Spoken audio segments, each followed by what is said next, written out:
Kolkata league প্রতি বছর জন্ম দেয় নতুন গল্পের, নতুন চরিত্রদের সামনে নিয়ে আসে কলকাতা ফুটবল লিগ। ঠিক যেমন অজানা সব কাহিনী তুলে ধরে আমাদের সামনে, ঠিক তেমনি কিছু গল্প আমাদের জীবনে চলার পথে অনুপ্রেরণার কারণ হয়ে ওঠে। সোহেল আলীর গল্পও একটা বড় শিক্ষা দিয়ে গেল আমাদের। আমরা চলার পথে সামান্য কিছু প্রতিবন্ধকতা এলেও অভিযোগের পথ বেছে নিয়ে হাল ছেড়ে দিই, কিন্তু সোহেলরা একটু অন্য ধাতুতে গড়া। তারা লড়াই করেন, অপরকে লড়াই করবার প্রেরণা যোগান। সোহেল আলী পার্ক স্ট্রিটের বাসিন্দা। নিজের দৈনন্দিন জীবনযাপনের জন্য ডেলিভারির কাজ করেন। প্রয়োজনে রাতে না ঘুমিয়ে পেটের টানে ডেলিভারির কাজ করে দিনের স্বপ্নের টানে ফুটবল খেলেন তিনি। গতকাল প্রিমিয়ারে প্রথম ম্যাচ খেলেই সাধারণ সমিতির জার্সিতে প্রথম গোল সোহেলের। চলুন সোহেলের মুখেই শুনে নেওয়া যাক তার জীবন যুদ্ধের কাহিনী। পাড়ায় বড় ভাইরা যেত মাঠে খেলতে, তো ওদের আমাকে নিয়ে যেত ওরা। আমার বাড়িতে পারমিশন ছিল না, তো ওরা নিজে করে নিয়ে যেত। তো খেলে খেলে অভ্যাস হয়েছে। তারপরে আমি ট্রাই করেছি একটু প্রফেশনালি খেলে। তারপরে আমি অনেক স্ট্রাগল করেছি, মানে কাজ করি এমনি সব কিছু। তারপরে এখন আমি এই ক্লাব সই করিয়েছি, ডেলিভারি কাজ করি। তো ডেলিভারি কাজ করে ফুটবল খেলা কীভাবে মেনটেন স্লিপিং টাইম পাই না আমি, কিন্তু আমার কোনো দিন নাইট শিফট হয়, তারা সকালে প্র্যাকটিস হয়, তো হয় না। যে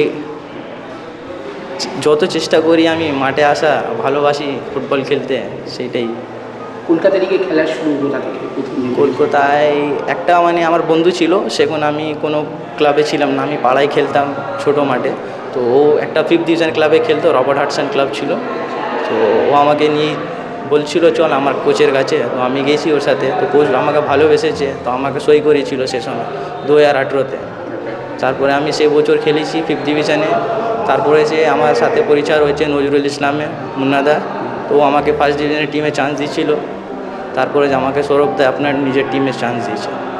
মানে প্রিমিয়ারে কি এটাই প্রথম? জি, ফার্স্ট ইয়ার আমার। তো প্রথম বছর নেমেই প্রথম গোল কেমন লাগছে? হ্যাঁ, ভালো লাগছে, আর করার মন আছে।